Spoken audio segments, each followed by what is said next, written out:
Kim ixlos bilan, muhabbat bilan Rasulullohga bitta salovat aytsa, bitta salovat. Allohumma solli ala Muhammad desa, qiyinmi shu? Yo'q.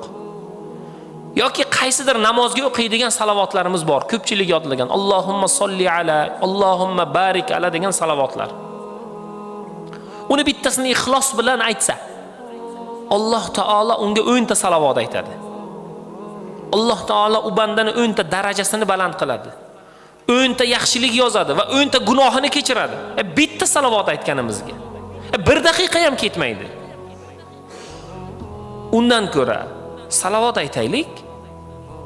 Farzandlarimizga salovat aytishlikni o'rgataylik biz.